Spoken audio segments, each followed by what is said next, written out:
Alors aujourd'hui, je suis Carimus et oui, je vais vous parler de Gladiator, le film de Ridley Scott, que j'ai beaucoup aimé, Gladiator 2, avec quelques erreurs que je vais stipuler dans ma vidéo après le générique.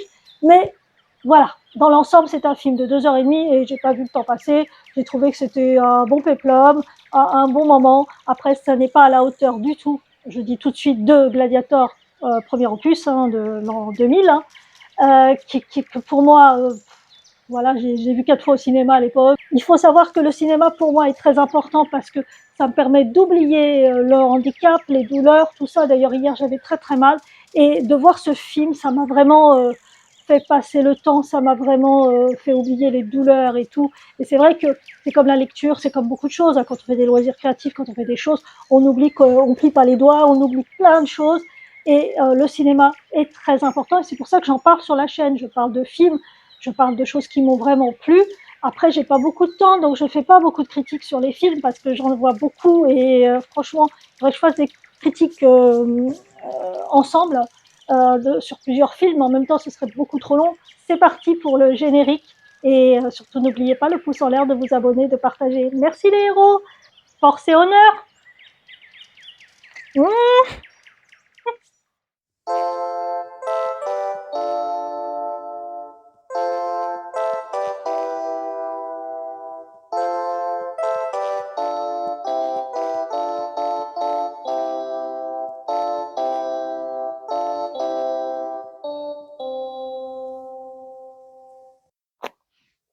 À la vôtre, hein.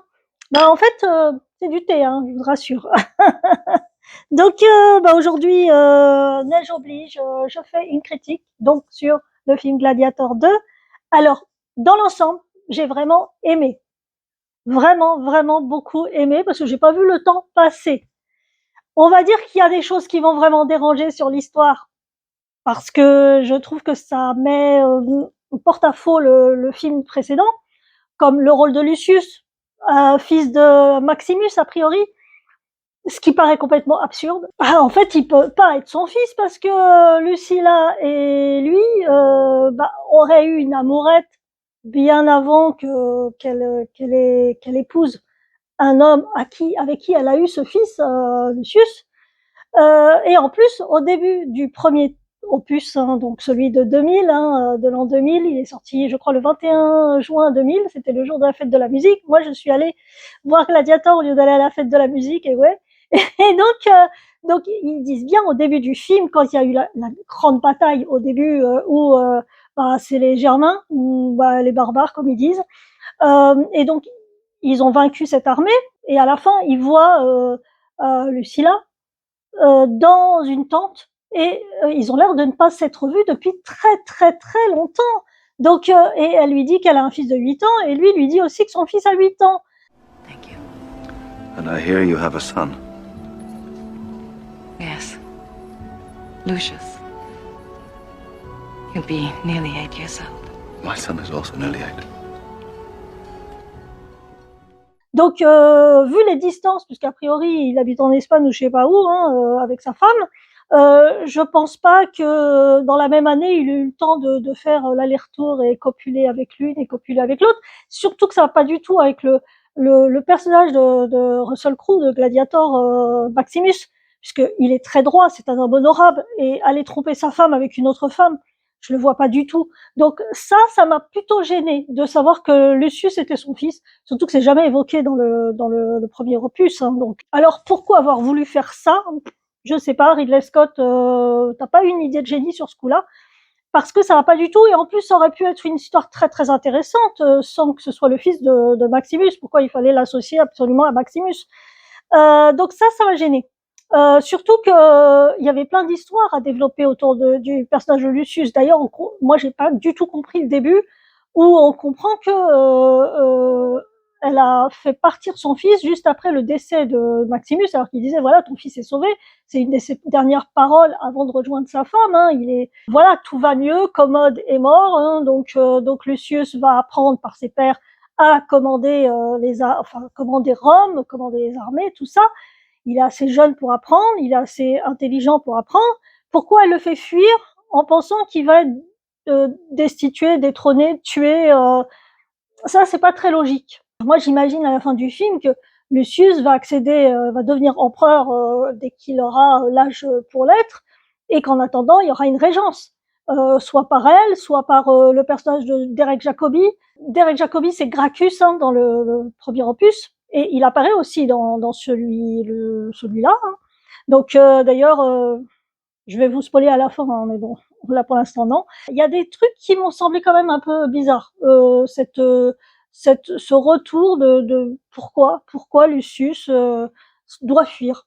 Pas compris du tout ce passage-là. Après, ça commence vraiment très fort. Donc on voit cet homme qui malaxe du maïs ou du blé, voilà, un peu comme son père Maximus, puisqu'ils disent que c'est son père.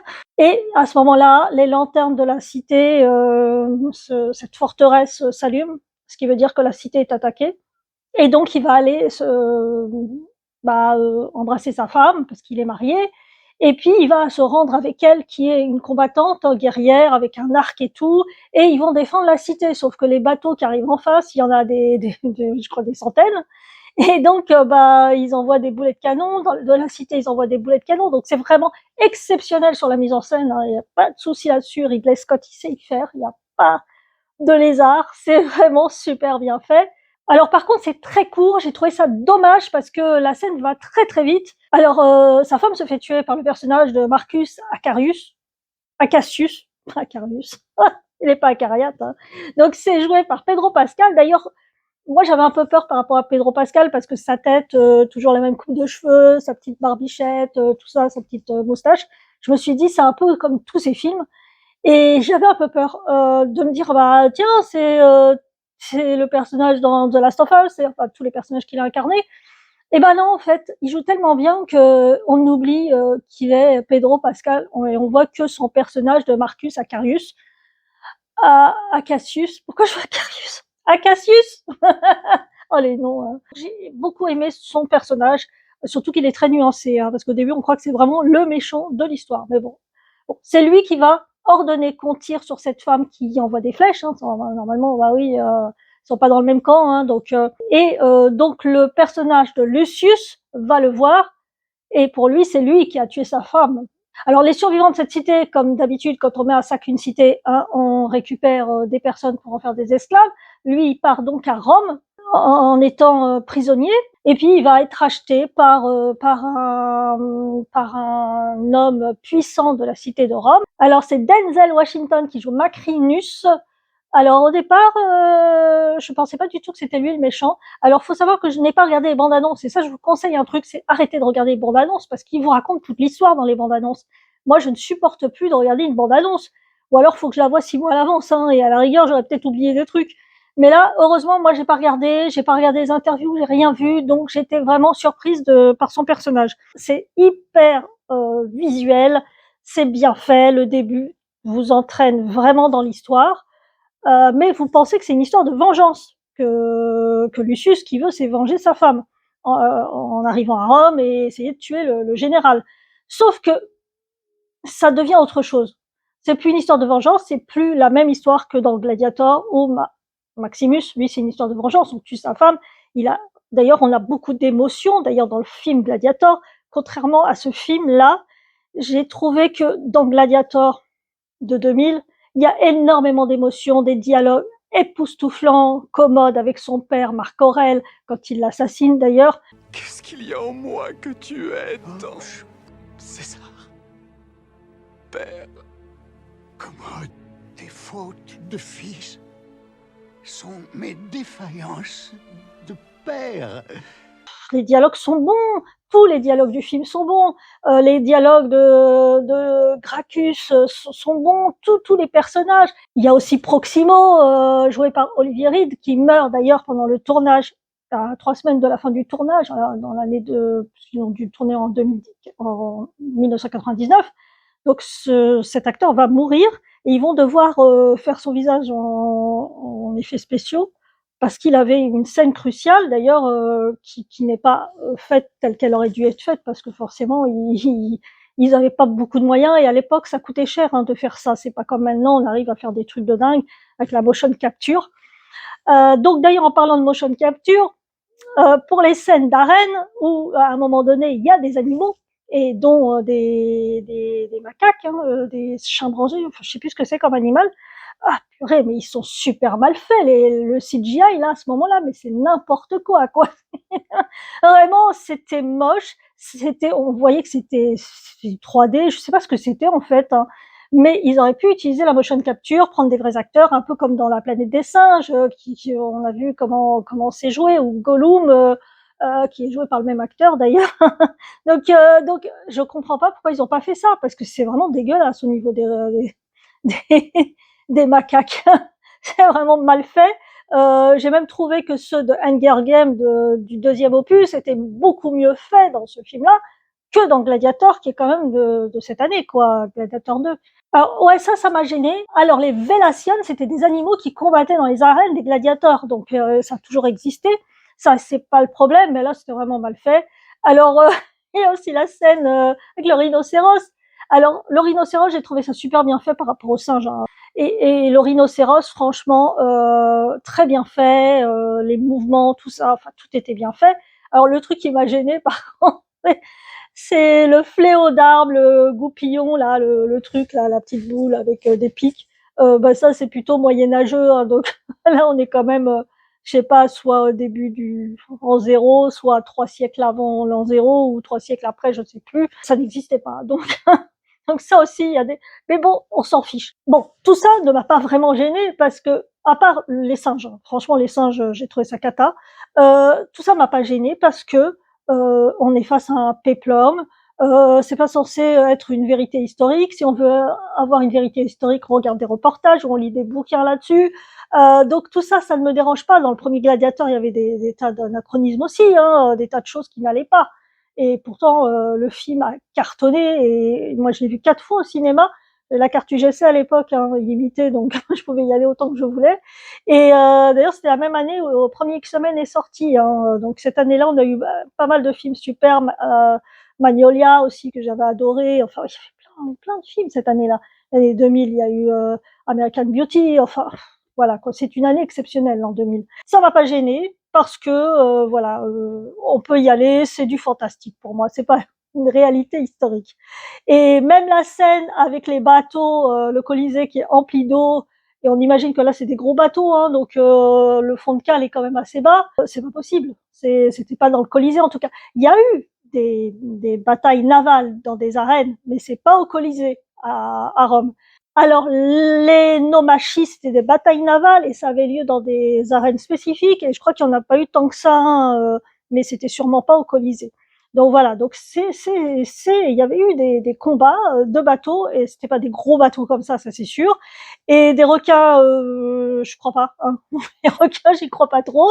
Mais bon, c'était une scène spectaculaire qui était un peu courte quand même, enfin, pas super bien faite par rapport à la démesure au niveau de l'architecture, comment ils ont reconstruit le Colisée, la ville de Rome, tout ça c'est vraiment magnifique. Enfin, les décors sont extraordinaires, les habits aussi sont magnifiques. Il n'y a rien à dire là-dessus. Franchement, je me suis éclatée. Visuellement, c'est parfait. Après, les incohérences, là, c'est autre chose. Alors, pour les personnages, alors non, avant je vais parler quand même de la musique. Alors c'est Hans Zimmer, Gladiator 2000, hein. Là, il y a des musiques qui reviennent, bien sûr, le thème principal. Et moi, je suis une très grande fan. D'ailleurs, j'avais acheté le CD à l'époque, hein. Donc les musiques sont magnifiques. J'ai toujours un grand plaisir à les écouter. Dans les années 2000, il y a eu aussi celle-là, Orgueil et Préjugés, les musiques de Dario Marianelli, qui sont vraiment, enfin, franchement, c'est des CD, je les ai tellement écoutés, je les écoute toujours, hein, donc vraiment là, pas de problème. Alors c'est Harry Grayson Williams qui fait la musique dans cet opus-là. C'est un assistant de Ridley Scott, donc il a travaillé déjà avec Ridley Scott, peut-être même avec Hans Zimmer, je ne sais pas. Mais en tout cas, sa musique est moins omniprésente, et c'est vrai que moi, ce que j'ai retenu, c'est uniquement les thèmes musicaux du premier Gladiator. J'ai pas vraiment fait attention à ses musiques à lui. C'est assez marrant. J'ai pas vraiment écouté en fait. J'ai vu l'aspect global du film, mais j'ai pas vraiment fait attention aux musiques, hormis quand on revenait sur les thèmes musicaux principaux. Alors voilà, donc pour l'aspect global, franchement, j'ai adoré le film. Par contre, là, effectivement, le coup de Lucius, qui est le fils de Maximus, ça va pas du tout. Moi, j'aurais écrit autre chose. J'aurais écrit que voilà, il y a un retournement à un moment donné. Il est devenu empereur et on essaye de le destituer. On essaye de parce que le film là, Gladiator 2, est beaucoup plus politique que le film de 2000, qui était plutôt basé sur Maximus qui voulait se venger de la mort de sa femme et de son fils qui ont été brûlés vifs quand même, hein, donc tués, brûlés vifs, pendus, enfin bon, voilà, la totale, à cause de Commode qui décide de le rayer lui et toute sa famille. Parce qu'il a tué son père et qu'il veut prendre sa place en tant qu'empereur et que il déteste Maximus parce que son père aimait Maximus et qu'il voulait Maximus pour lui succéder. C'est pour ça il tente de tuer Maximus et bien sûr il réussit à faire tuer sa femme et son fils. Ce qui est et on comprend la haine qu'a Maximus, on comprend sa souffrance et c'est super bien joué. Mon nom est Maximus Decimus Meridius, commandant en chef des armées du Nord, général des légions Félix, fidèle serviteur du vrai empereur Marc Aurèle, père d'un fils assassiné. Alors je dis pas que Paul Mescal, qui joue Lucius, n'est pas bon, hein. Moi j'ai aimé parfois certaines intensités dans son regard, mais quand sa femme se fait tuer et il a la haine, quoi, ça dure pas très longtemps. Bon après le voyage de retour vers Rome est long, hein, parce que là je crois que la bataille se situe vers je sais pas, la Tunisie, Maghreb, enfin c'est dans le Maghreb, donc on imagine qu'il se passe du temps, hein, donc mais je trouve que en fait sa femme, on n'en entend plus parler. Il n'y a plus de ressenti par rapport à ça. Quand il arrive à Rome, moi j'ai plus l'impression qu'il a la haine par rapport à son vécu parce que sa mère finalement l'abandonne. Oui, Lucius a l'impression qu'on l'a abandonné et c'est pour ça qu'il a la haine. Sa mère l'a envoyé, à un moment on voit des pyramides, donc je pense qu'il est en Égypte. Après il est obligé de se sauver dans le désert, pratiquement tout seul à cheval, on sait même pas comment il a survécu en fait. Et il se retrouve dans cette cité qui est plus proche du Maghreb qu'autre chose.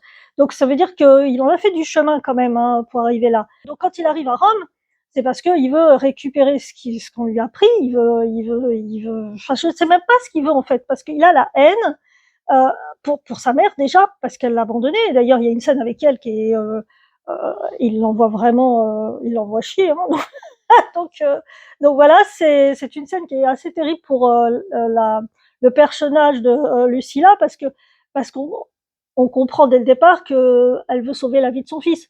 Mais moi, je serais partie avec lui. Enfin, je sais pas, je comprends pas sa décision. De toute façon, je comprends pas le début. Pourquoi d'un coup Maximus est mort et d'un coup, c'est pas bon pour le fils de Lucilla parce que c'était pas du tout ce qui était vendu à la fin du film en 2000. Donc, on imaginait plutôt que tout allait aller très bien pour lui, même si après il y aurait eu des complots, des machins, des trucs, pas de problème. Alors, Macrinus, qui est joué par Denzel Washington, alors au début, je pensais que c'était un gentil. Donc au final, il achète Lucius et il en fait un gladiateur dans l'arène, hein, donc mais on sent qu'il joue un double jeu, mais pas au point que ce soit le méchant de l'histoire. Je trouve qu'il joue très très bien son rôle, Denzel Washington. Il a ce côté très délicat et avec son regard très puissant qu'il a dans tous ses films de toute façon. Moi, j'adore Denzel Washington, donc voilà. Je l'avais énormément aimé. C'est un des derniers films que j'ai vu avec lui parce que j'en ai pas vu beaucoup ces dernières années. C'est avec Viola Davis. C'est un film de 2016 qui s'appelle Fences. Alors, je sais pas comment ça se dit. F-E-N-C-E-S. Comment ça se dit, je ne sais pas, je me rappelle plus. Mais ce film, j'avais adoré son personnage, j'avais adoré cette relation entre lui et Viola Davis. Enfin bon, deux acteurs extraordinaires. Donc voilà, c'était la dernière fois que j'avais vu au cinéma, hein, sur grand écran, je parle. Hein. Alors, Lucilla et le général Marcus Acacius, Pedro Pascal. Lucilla, c'est toujours joué par Connie Nielsen, hein, bien sûr. Alors, actrice que j'adore, qu'on voit pas assez, qui est superbe, qui a une posture incroyable. Elle sait tout jouer de toute façon. Et donc, ils sont mariés. Alors, a priori, quand Marcus revient, on comprend qu'en réalité, il voulait pas y aller, il voulait pas aller déglinguer des gens à l'autre bout du monde, enfin, à l'autre bout de la Méditerranée, de l'autre côté de la Méditerranée. Il avait pas envie de ça, lui, il avait envie de tranquillité, et en fait, on l'envoie de force, en fait, combattre. Et il en a marre de combattre, et on comprend qu'en fait, c'est pas un méchant. C'est pas quelqu'un de vaniteux, c'est pas un chef d'armée sanguinaire et tout, donc c'est pas du tout ça. Et donc, il y a une bonne surprise par rapport à ça. Même si j'aurais pu avoir un petit indice au moment où il brûle tous les corps de tous les tués sur le champ de bataille et qu'il a ce regard très très très triste. Enfin, il est blasé, il est fatigué, et là il y a une nuance par rapport au début où on le voit très concentré sur la bataille. I claim this city for the glory of Rome. You have something. Bah oui, c'est un chef d'armée, il est concentré sur la bataille, il va pas penser à autre chose. Donc mais une fois qu'il a vaincu, une fois que la bataille est finie, on sent son regard fatigué. Il a ce regard-là où il pense que ce qu'il fait, c'est pas forcément une bonne chose. Mais c'est vraiment avec la scène avec Lucilla qu'on comprend qu'il veut pas être là, quoi, tout simplement. Alors, Marcus Acacius. Alors, il est avec le personnage de Connie Nielsen, Lucilla. Alors, Connie Nielsen, c'est celle qui joue aussi dans le premier Gladiator, c'est la mère de Lucius, et la fille de Marc Aurèle. Donc, elle est quand même une sacrée représentation. Et d'ailleurs, même ça, on comprend que dans le film, d'ailleurs, la place de la femme, il n'y en a pas. Elle a aucune puissance, elle a aucune voix en fait, alors qu'elle est quand même la fille de Marc Aurèle, le grand Marc Aurèle. Et finalement, elle n'existe pas, quoi. Donc, il y a deux zigotos, l'empereur Geta et l'empereur Caracalla. Alors alors ces deux-là, hein, au secours, hein, c'est vraiment des catastrophes, les deux mecs. Dans la réalité, Caracalla a vraiment zigouillé son frère, hein, il l'a vraiment tué. Hein, bon, il sera tué après, hein, dans la réalité, a priori, c'est quand il faisait ses besoins et on l'a buté. Hein, donc dans un buisson, je sais pas quoi. Mais bon, il est mort de la même manière qu'il a vécu, hein, comme un gros con, c'est le cas de le dire. Parce que c'est vraiment des personnages mais complètement antipathiques. Hein, autant Commode, on s'attache à lui parce qu'il a une souffrance et quand il parle avec son père Marc Aurèle dans le premier opus, on a vraiment de l'empathie pour lui parce qu'on sent qu'il n'a pas été aimé et que comme il aurait voulu être aimé, hein, parce que je pense que Marc Aurèle, comme lui dit, il l'a aimé, mais voilà, il s'est senti frustré, il s'est senti mal dans sa peau et il a développé un complexe d'infériorité et que bon voilà quoi, il est complètement hors sujet le mec. Mais on a de la compassion pour lui. Enfin moi j'ai eu de la compassion pour le personnage qui est joué par River Phoenix, j'allais dire non, c'est Joaquin Phoenix. Et ouais, c'est son frère malheureux décédé en 93 je crois. Alors que ces deux-là, les deux empereurs là, mais on se dit mais quelle bande d'abrutis quoi.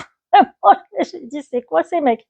Alors Marcus veut renverser donc les empereurs et il va en parler avec Lucilla qui a une armée de 5000 hommes qui attendent un peu plus loin dans une plaine à Rome, enfin, à côté de Rome. Et le problème c'est qu'une servante va l'entendre et va rapporter ça à Macrinus qui en fait là on remarque que c'est lui le vrai méchant de l'histoire en réalité, donc il va souffler aux deux empereurs, il va les mettre tous les deux l'un contre l'autre. Caracalla, l'empereur Caracalla va tuer son frère Geta.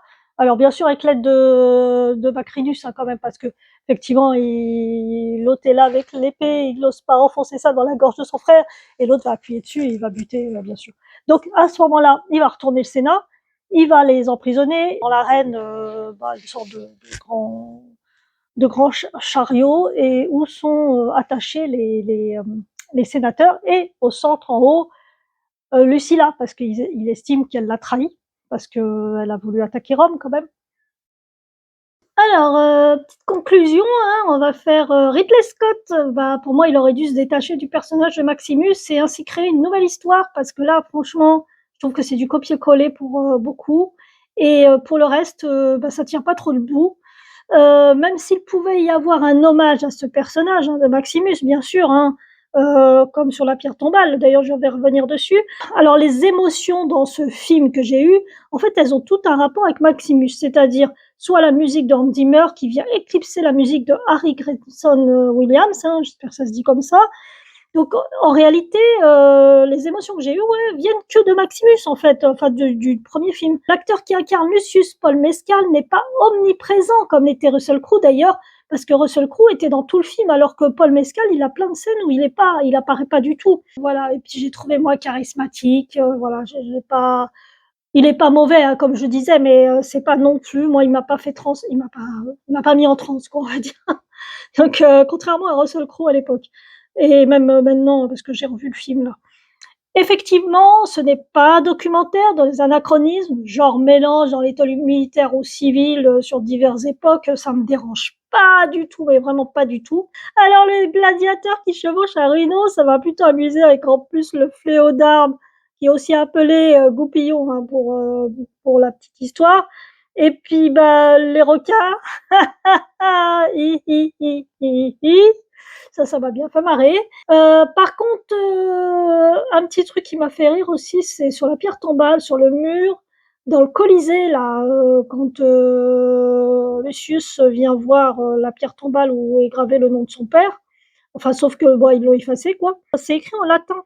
Enfin, ce qui paraît normal, mais juste au-dessus, il y a marqué la phrase en anglais: ce que nous faisons dans la vie résonne pour l'éternité. Alors, je fais la traduction en français, hein, mais je sais plus ce qu'il dit ça comme ça, Maximus, parce que c'est la fameuse phrase de Maximus dans le premier Gladiator, quoi. Donc, pourquoi se prendre la tête à graver une pierre en latin pour écrire plus haut en anglais? Enfin, je trouve ça vraiment chelou comme truc, quand même. Et je sais, Riglet, tu es sûr que l'anglais existait durant la Rome antique, ça c'est sûr. Quand je dis ça, à l'anglais, oui, ça existait certainement, mais c'était pas le même anglais, on va dire. Alors, le truc qui est quand même un peu absurde, et surtout caricatural, c'est les empereurs qu'ils ont fait passer pour des enfants immatures, alors que Caracalla a été un empereur de conquête, donc pas du tout un idiot, même si sa mort à 29 ans l'est, hein, et il a régné que 6 ans. Hein. Il était très dur et cruel, mais il a fait construire les plus grandes thermes romaines de Rome et créer la nouvelle monnaie romaine. Et pour les termes, eh ben, c'est ce qu'on fait aujourd'hui encore, hein, pour soigner nos douleurs de rhumatisme ou autres. Hein, donc bravo, même si tu as été un gros malade mental au niveau cruauté, parce qu'il n'a pas été sympa avec son peuple, on va dire. Et puis c'est un grand fan d'Alexandre le Grand, hein, donc, mais il n'arrivait pas à la hauteur d'Alexandre le Grand quand même. Donc je note aussi des acteurs comme le roi de la cité d'Afrique du Nord, qui est joué par Jubarta Peter Mensah, car il fait que passer et il meurt très vite alors que son personnage était très intéressant. Et ça, pour moi, c'est une erreur de scénar parce que franchement, ça aurait été un personnage super pour l'ensemble du film. Alors, un pouce en l'air pour le personnage de Ravi, le docteur, joué par Alexander Karim. Alors moi, j'ai beaucoup aimé son personnage, ses dialogues, son texte. C'est peut-être les seuls textes que j'ai trouvé beaux dans le film. Alors, Connie Nielsen, elle sort son épingle du jeu, hein, elle est toujours aussi charismatique, hein, même si je trouve que son personnage n'a pas évolué en toutes ces années. Mais bon, elle reste fidèle à Marc Aurèle, à son père, et je trouve que le personnage est vraiment, vraiment bien. Par contre, la tueuse, c'était nul, ainsi que Derek Jacobi, Gracchus, qu'on voit à peine, et on se demande pourquoi il est là, parce que finalement, autant pas le mettre. Hein. Si c'est pour lui donner un rôle inintéressant sur un grand acteur de théâtre comme Derek Jacobi. Alors pour Maximus Denzel, Washington, il renverse les empereurs et le Sénat trop facilement, genre d'un coup de baguette magique, tout le monde se rallie à lui, même la garde prétorienne. Enfin, moi, je trouve ça très mal amené pour que cela soit crédible. Et puis même le général Marcus Acarius qui se laisse posséder en 2 secondes alors que c'est un grand chef militaire. Enfin bon, très bizarre. Et bah derrière, je terminerai par celui qui m'a fait triper, hein, c'est le général Marcus Acacius, hein, Pedro Pascal. Oberyn, on l'a pas oublié dans Game of Thrones. Avec ce personnage qui attaque avec une violence extrême une cité paisible pour agrandir l'Empire romain et qui finalement se montre humain et pas chaud du tout pour conquérir au nom des empereurs, hein, parce que ouais, il est pas chaud du tout le mec. Alors quand il revient, quand les autres lui disent tu vas aller en Inde pour conquérir pour nous, il est pas chaud du tout le mec. Hein. Lui il a envie de rester coucouné avec Connie Nielsen. Hein. Et je le comprends. Il est fatigué, il est au bout de sa vie le mec. Alors par contre, comme je disais, c'est dommage qu'il se fasse prendre aussi facilement par Macrinus, hein, Denzel Washington, et qu'il se retrouve à combattre le fils de sa femme dans l'arène, même si j'attendais qu'il se frite au glaive avec Lucius, juste pour voir leurs belles petites cuisses, et surtout celle de Pedro Pascal, hein, parce que ça lui va plutôt bien la jupe, hein, enfin la toge. Il a de très beaux mollets. Et j'espère un jour le voir dans un film en kilt, mon cher Pedro. Hein. Allez, hein, essaye de nous faire ça, un Rob Roy ou un Braveheart. Ça me ferait très très plaisir de te voir habillé en jupette encore. Hein.